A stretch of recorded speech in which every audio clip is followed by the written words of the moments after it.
Hello everyone, welcome back to Your Thoughts Are Valid and I hope you all are doing great. So as we all know कि 18th को UGC NET का exam है and those of you who are preparing for the exam and you have psychology as your paper too, then this video is going to be very useful because इसमें like पूरे statistics का revision है.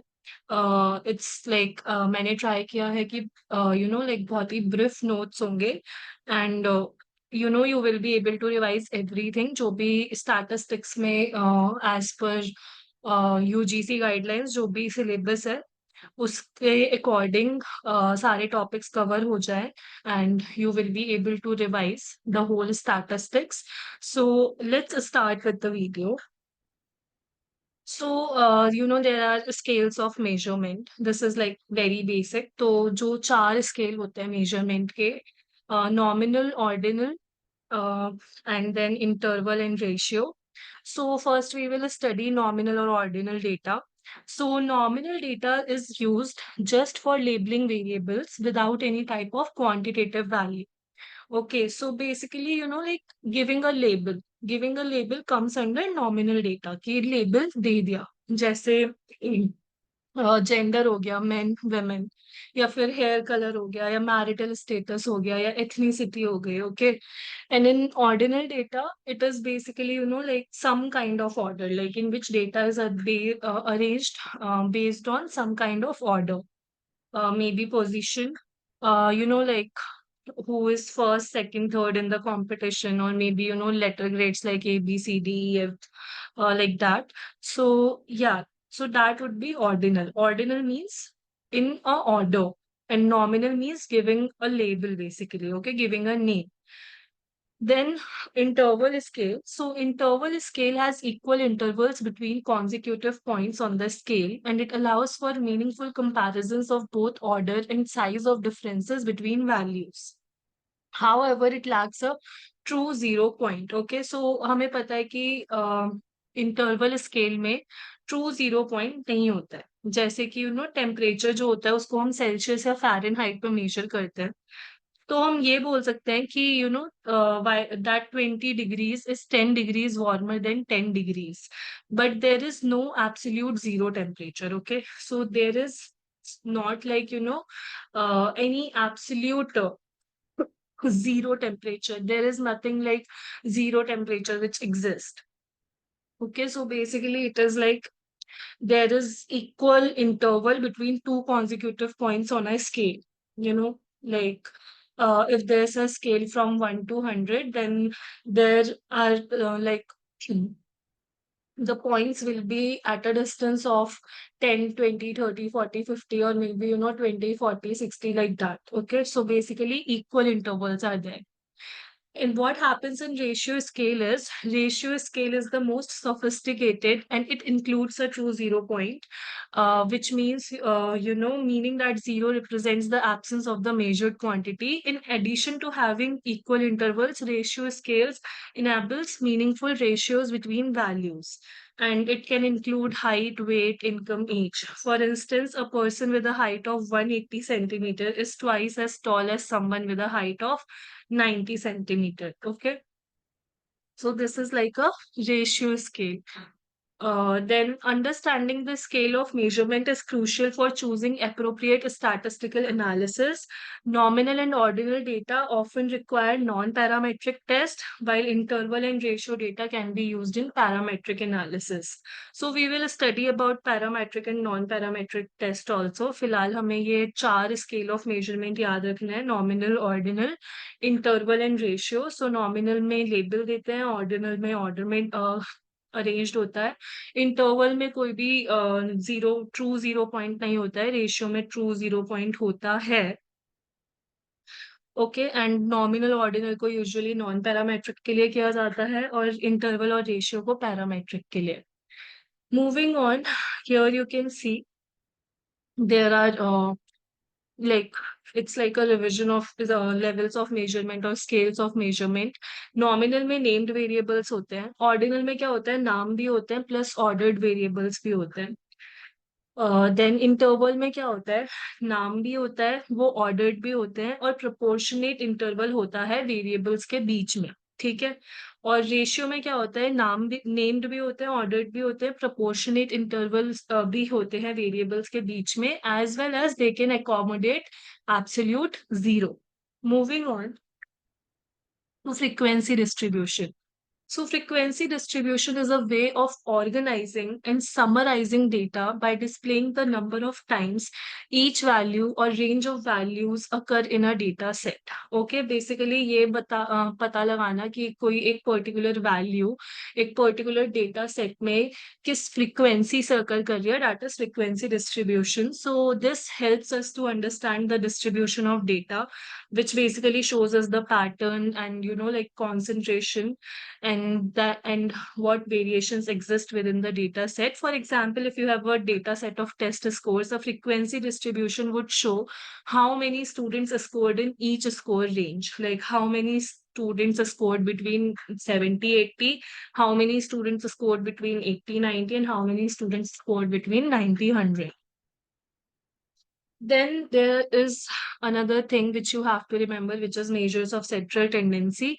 So it basically measures, like the center or midpoint of a distribution. And there are three main measures of central tendency, which are mean, median, mode. And it provides a single value that is representative of the entire data set and gives an idea of, basically it gives an idea of the midpoint, okay? So first one is mean. It is basically the average, which is calculated by adding up all the values in a data set and dividing the sum by the number of observations.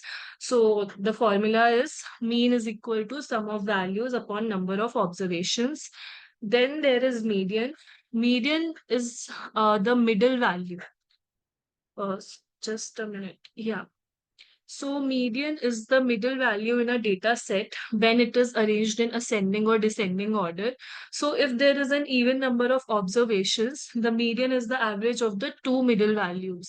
Arrange data in order and find the middle value. If there is an even number of observations, take the average of two middle values. So basically, uh, like n plus 1 by 2 to its term. So first you have to arrange the data set in either ascending or descending order. Then if suppose there are 5 values in data set, then what will you do? You will do 5 plus 1 upon 2, which is third term. So whichever would be the third term in the data set would be the answer. So, and what to do if it is odd? Suppose uh, there are 6 values. Okay, there are 6 values in data set. So 6 plus 1 upon 2, which would be 7 by 2, that would be 3.5.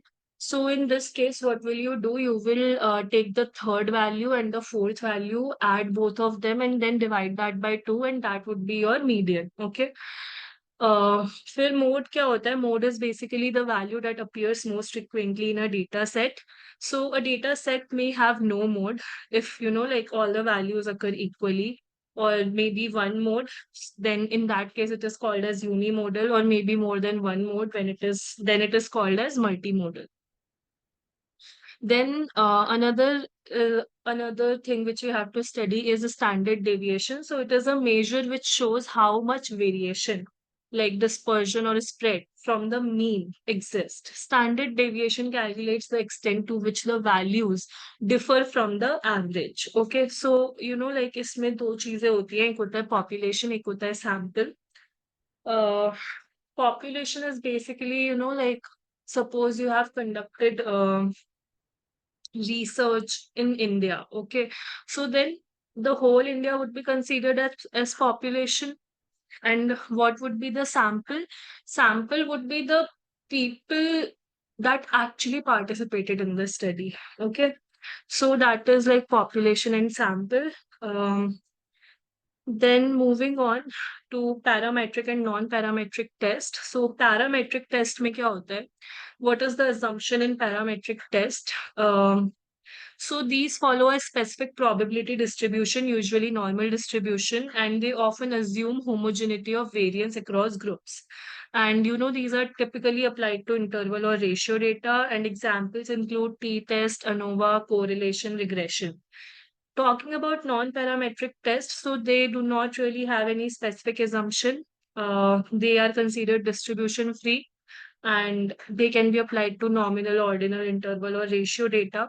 And examples include Mann-Whitney U-test, or like Spearman's rank correlation. There are other tests also, which you can read the name of. So this is about parametric and non-parametric test. So the non-parametric test here is like, the name of the non-parametric test and what it does and what is its parametric counterpart. So if we talk about Wilcoxon signed rank, then what it does, it compares one median to a specified value, or you can say compares two dependent or paired means. Okay, so for the first one, compares one median to a specified value. For that, the parametric counterpart will be z-test or one sample t-test. And then we use Wilcoxon signed rank for comparing two dependent medians or paired medians. Then parametric counterpart will be paired or dependent sample t-test. If we talk about Mann-Whitney, it is used to compare two independent means, and parametric counterpart will be two independent sample t-test. If we talk about Kruskal-Wallis, then it compares three or more medians and one variable. So for the parametric counterpart will be one-way ANOVA. If we talk about Friedman, then it compares three or more medians and two variables. And for this, we will be using two-way ANOVA as parametric counterpart. In chi-square test of independence, which tests two categorical variables for independence or lack of association, but there is no parametric counterpart for this one. Okay. Then moving on to the difference between parametric and non-parametric. So parametric makes assumption about the population, while non-parametric doesn't make any assumption. Parametric use normal probabilistic distribution, while in non-parametric distribution is arbitrary. Then there's parametric test uses a mean value for central tendency, while non-parametric uses median value for central tendency. Parametric requires previous knowledge about the population, while non-parametric doesn't require any previous knowledge about the population. Moving on to descriptive and inferential statistics. So, descriptive statistics aim to summarize and describe the main features of a data set. They provide a clear and concise summary of the essential characteristics of the data, such as central tendency, variability, and distribution. So, what are the methods that are used under descriptive? Measures of central tendency, which can include mean, median, mode. Measures of variability, which include range, variance, standard deviation, and frequency distribution, which can include table, chart, graph, or histogram or pie chart. Then in inferential statistics, it involves drawing conclusions or making inferences about a population based on a sample of data. And the methods can be hypothesis testing or confidence intervals or inferential statistical tools like t-test, ANOVA, chi-square, correlation, etc. Then levels of significance. In statistics, the level of significance, often denoted by the symbol alpha, is a predetermined threshold used to determine the statistical significance of a hypothesis test. It represents the probability of rejecting a true null hypothesis. So we already have studied about hypothesis, what is a hypothesis, what is alternate hypothesis and null hypothesis. If you haven't, there is already a video on it. Please go watch that. I'm not covering that here because that will take time. And that is something we study in we have studied as a psychology student, you must have studied in your UG. And if you are in your masters, like if you have just done your masters in psychology, like you don't have a psychology background, even in masters first year, they make you teach that. And in case you haven't studied about hypothesis testing or like basically what hypothesis is, what are the types of hypothesis, there are videos available on this channel for the same. So you can refer to that. So basically, based on that only, this level of significance, this concept of significance, you can only understand when you know about hypothesis, what is a null hypothesis basically. So this level of significance basically represents the probability of rejecting a true null hypothesis. And the most common levels of significance are 0.05, 0.01, and 0.10. Usually we use 0.05 and 0.01.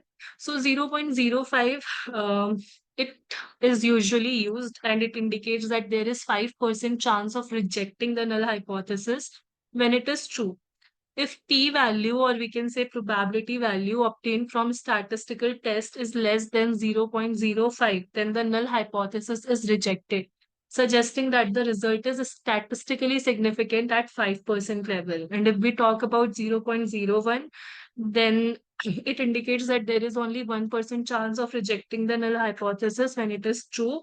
If p-value obtained from statistical test is less than 0.01, then null hypothesis is rejected, suggesting that the result is statistically significant at 1% level.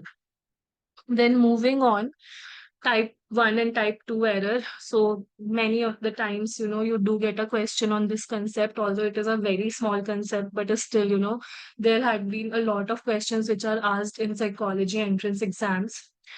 So type 1 error, which means false positive.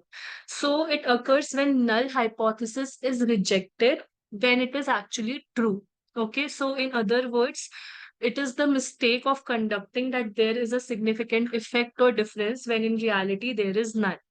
For example, there is a medical researcher who's testing a new drug and it sets a significance level of 0.05. If based on sample data, researcher concludes that the drug is effective, rejecting the null hypothesis, but in reality, drug has no effect, then it is type 1 error. Okay. So basically, researcher mistakenly believes that there is a positive result when there is not. Then talking about type 2 error, that is false negative. So it occurs when null hypothesis is accepted when it is actually false. So it is the mistake of failing to detect a real effect or difference. For example, like taking that drug example only, the researcher fails to reject the null hypothesis and concludes that the new drug has no effect, but in reality, it does have a positive effect. Then it is a type 2 error. So the researcher mistakenly accepts null hypothesis when it is false. Okay. So, what happens in type 1 error? There is false positive. Okay. Like, the person is not, like, the person is, wait. Yeah, like in the picture, you can see that the doctor is telling that you are pregnant, okay, to a lady who is actually pregnant. So, type 1 error occurs when, the person is not pregnant, but the doctor is saying that you are pregnant, okay. And then type 2 error occurs when, like the person, there is nothing, there is no effect, but still, you fail to reject the null hypothesis. But you still accepted the null hypothesis, okay, like saying that you do not have this disease, but actually you do. Then it is type 2 error. Then moving on, normal probability curve, which is also known as Gaussian distribution. And it describes the distribution of a continuous random variable and is characterized by a symmetrical bell-shaped curve. So bell-shaped curve, it denotes the highest point at the mean average of the distribution. Normal probability curve is symmetric, which means left and right side are mirror images of each other.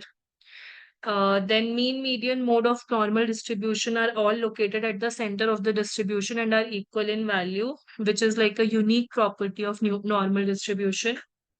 Then Z score is a measure of how many standard deviations a particular data point is from the mean. And formula for that is x minus mu upon sigma, where x is data point or score, mu is mean, and sigma is standard deviation. Then, in finite extent, the normal distribution theoretically extends to infinity in both directions along the x-axis. While the probability of extreme values decrease rapidly, it never reaches zero. Okay. Then is standard deviation. So if the standard deviation is smaller, the data are somewhat close to each other and graph become narrower. If standard deviation is large, data are dispersed more and graph becomes wider. So standard deviation are used to subdivide the area under the normal curve. Each subdivided section defines the percentage of data which falls into the specific region of a graph. Here you can see that, no, that's 68%, 95%, 99.7%, and then, mu plus 1 sigma, mu plus 2 sigma, like that. So approximately 68% of the data falls within one standard deviation of the mean, that is between mean one standard deviation and, mean minus one standard deviation and mean plus one standard deviation. Approximately 95% of the data falls within two standard deviations of the mean, that is between mean minus two standard deviation and mean plus two standard deviation. And approximately 99.7% of the data fall within three standard deviations of the mean, that is between mean minus three standard deviation and mean plus three standard deviation. Talking about skewness, so it is basically the asymmetry of the distribution. So a distribution is asymmetrical when its left and right side are not the mirror images of each other. In many distribution which deviate from normal, the values of mean, median, mode are different, and there is no symmetry between right and left halves of the curve. A distribution can have right or positive, left or negative, or zero skewness. A right skewed distribution is longer on the right side of its peak, and a left skewed distribution is longer on the left side of its peak. Okay. So basically, skewness in a given distribution can be computed by this formula, 3 bracket में mean minus median upon a standard deviation. So here you can see negative skewness. So the curve inclines towards the left when it is negative, and the curve inclines towards right when there is positive skewness. Okay. Uh, Moving on to kurtosis. So when there are very few individuals whose scores are near to the average score for their group, the curve representing such a distribution becomes flattened in the middle. On the other hand, when there are too many cases in the central area, the distribution becomes too peaked in comparison to normal. Both these characteristics of being flat or peaked are used to describe the term kurtosis, and it is basically of three types.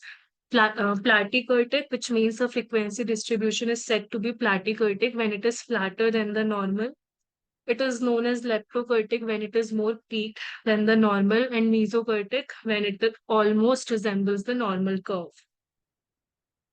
So the value of kurtosis for a given curve can be computed by the following formula, which is quartile deviation upon 90th percentile minus 10th percentile.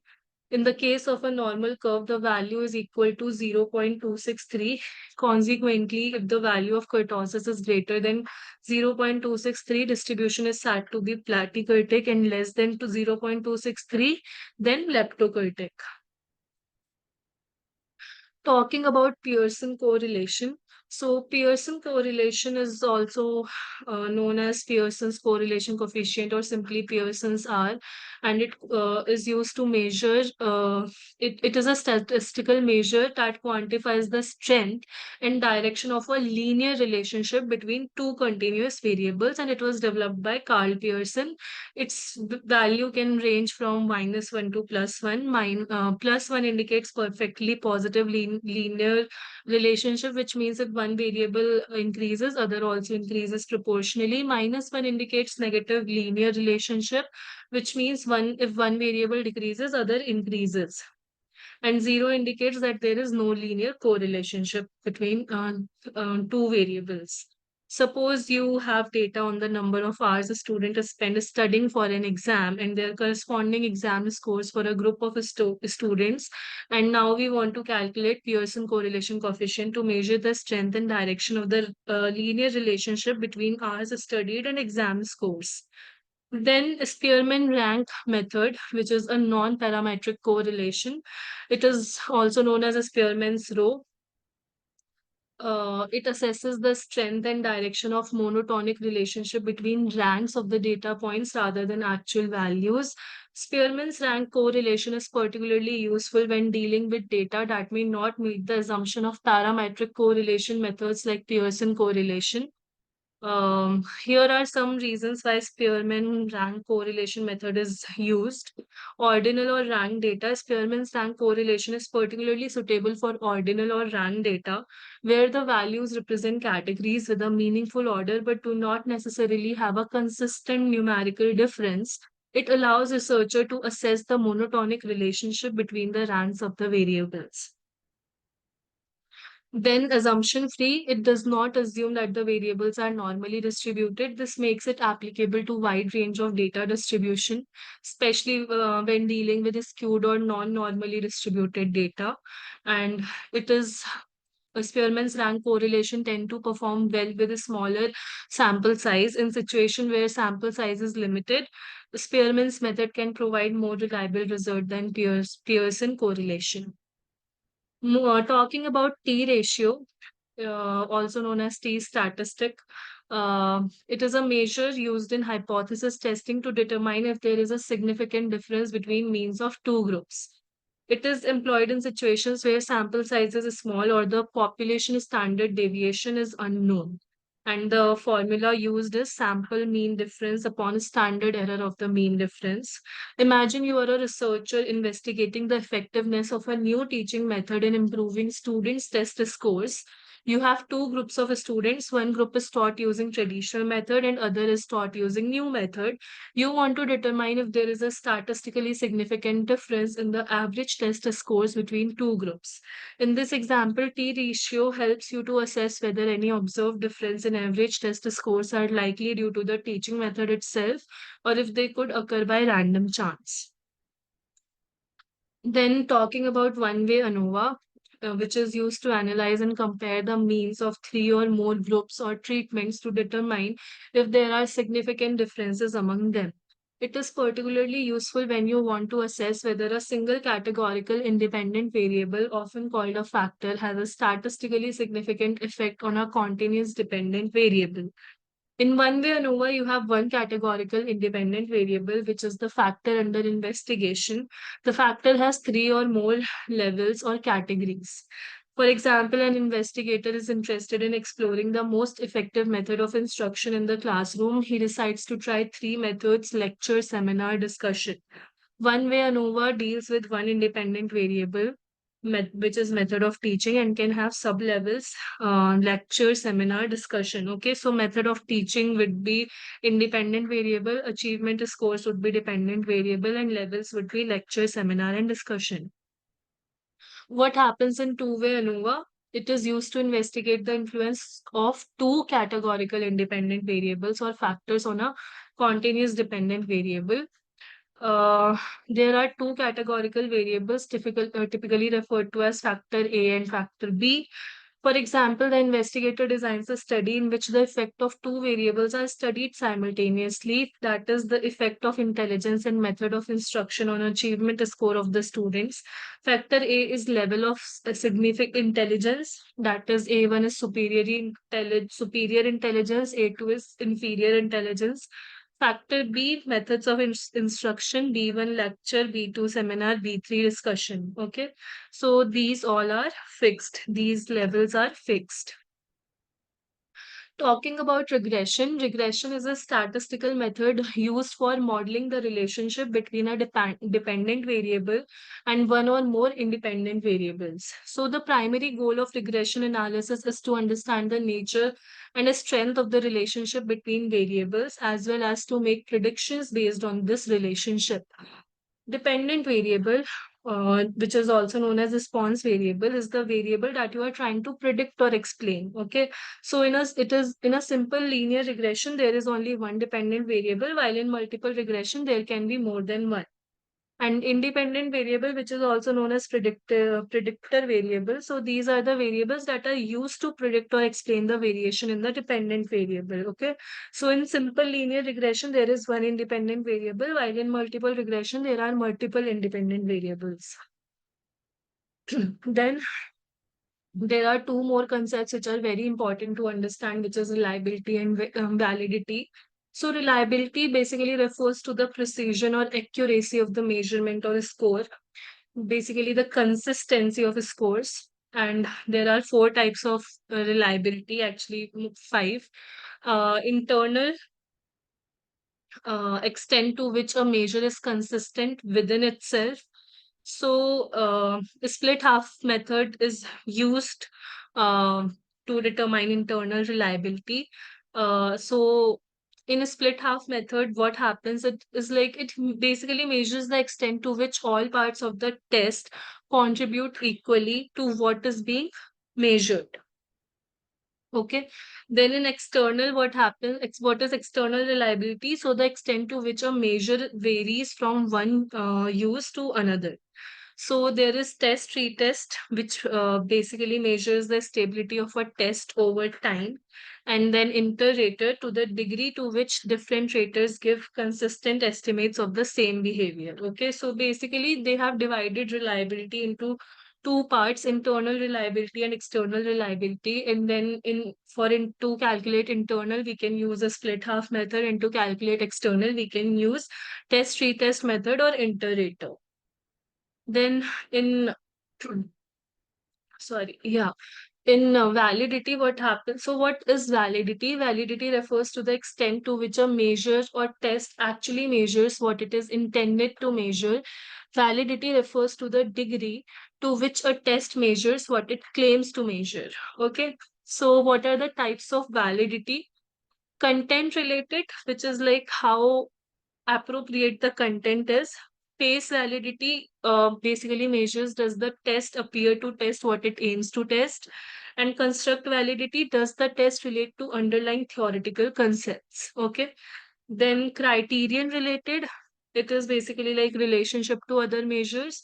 So in that it can, you can measure concurrent validity or predictive validity. If concurrent validity means does the relate to a existing similar measure, and predictive is does the test predict later performance on a related criterion. Okay, so these are types of validity. This has also been done previously in detail, so you can refer to those videos if you want to learn about these in detail. Here I'm just making you revise this, so I'm not going in depth. So, actually, there are other things also in statistics which I need to teach. Just a minute. So there are few other concepts which are mentioned in the syllabus, and you need to do and you need to cover that. So basically, Pearson correlation we have already done. Spearman also we have completed.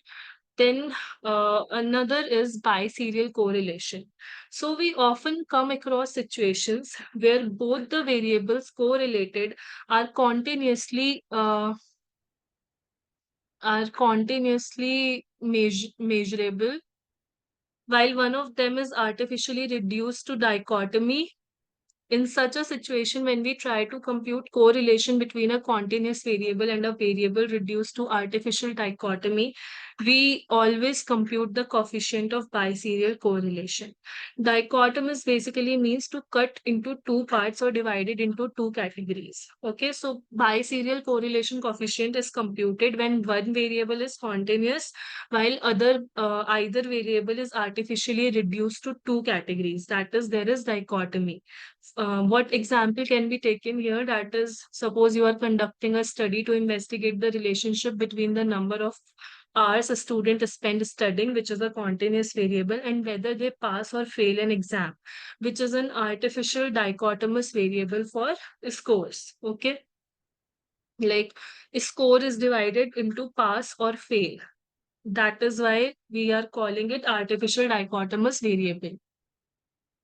Then point biserial correlation coefficient for estimating the relationship between two variables when one variable is on a continuous scale and other is in the state of natural or genuine dichotomy.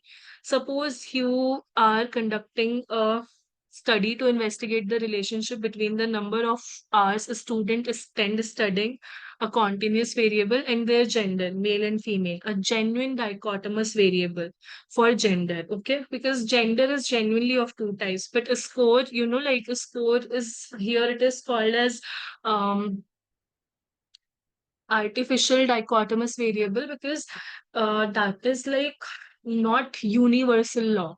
For like passing exam can be different for one school, and it can be different in another school, so it's like that. So it doesn't need to be like there is no universal law about what are the passing marks and what are not. So that's why it is artificial, but gender is like a genuine dichotomous variable. Then phi coefficient correlation, it is used in situation where there is an artificial dichotomy among variables. Um, the assumption in the context of phi coefficient is that dichotomous categories are meaningful and that the variables naturally fall into two distinct groups. It's often used in situations where you have binary outcomes like success or failure, presence or absence, and you want to examine if there is an association between them. For example, this tells us how two yes or no questions are related. It's like when we ask if you like dogs, yes or no, and if you like ice cream, yes or no. Then we see if there is any connection between these two things. Then what is tetrachoric correlation? In tetrachoric correlation, there is an assumption of a natural dichotomy among the underlying continuous variables that are being dichotomized. The tetrachoric correlation is specifically designed for situations where the observed genuine or natural dichotomous variables are thought to be discretized versions of an underlying continuous bivariate normal distribution. The tetrachoric correlation is used when it is believed that two continuous variables are being observed as dichotomous variables, and this dichotomization is driven by a natural dichotomy.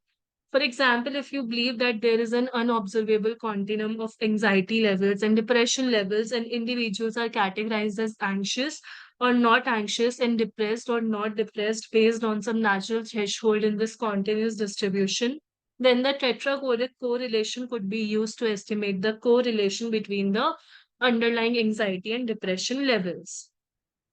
Then, what is multiple correlation? In many studies related to education and psychology, we find that a variable is the dependent uh, on a number of other variables called independent variables. For example, if we take the case of one's academic achievement, it can be found to be associated with or dependent on variables like intelligence, socioeconomic status, education of parents, methods of teaching, quality of teachers, aptitude, interest, etc. All these independent variables affect the achievement scores obtained by the students. So if we want to study effect or influence of these variables, independent variables on a single dependent variable, then we have to compute a special statistic called coefficient of multiple correlation. The coefficient of multiple correlation signifies a statistics used for denoting the strength of relationship between one variable called dependent variable and two or more variables called independent variables. In simple terms, by multiple correlation, we mean the relationship between one variable and a combination of two or more variables. In such a case, we designate the required multiple correlation coefficient as R1.23, meaning nearby that we are computing a correlation between the dependent variable 1 and the combination of the two independent variables 2 and 3. The multiple correlation coefficient R is always positive and less than 1. Analysis of covariance. So we studied about ANOVA. So what is analysis of covariance? It is known as ANCOVA, and it is a statistical technique that combines elements of both ANOVA and regression. It is used to compare group means, which is while statistically controlling for the effects of one or more continuous variables that are not of primary interest and known as covariates. The concomitant variate, not itself of experimental interest, will be called covariate and designated as X. The other variate, which is of experimental interest, will be termed the criterion and designated as Y. Thus, in a design, we obtain two observations X and Y from each subject, one before applying the treatment and the other after the treatment. Example is an experimenter was interested in studying the effect of two types of reinforcement in a maze learning task. The experimental units consisted of rats, and the experimenter decided to have a control group with no reinforcement. Thus, three groups of rats were studied: control group, experimental 1, and experimental 2. The experimenter did not have the choice to assign the subject at random to three conditions. However, the groups were randomly assigned to the three conditions. Before applying the experimental treatment, performance in terms of number of errors in running the maze was obtained from each experimental unit. The scores on this trial constituted the covariate measure X. After obtaining the X measures, trials on the same maze were run with reinforcement in two groups and no reinforcement in the control group. In each group, 5 rats were taken. Then what is MANOVA? Multivariate analysis of variance. So it is a statistical technique used to analyze the difference between group means in a multivariate data set with two or more dependent variables. In MANOVA, there are multiple dependent variables. Independent variable is categorical, nominal, and has two or more levels or groups, while the dependent variable are continuous, interval, or ratio scale. The main difference between MANOVA and ANOVA lies in the number of dependent variables being analyzed.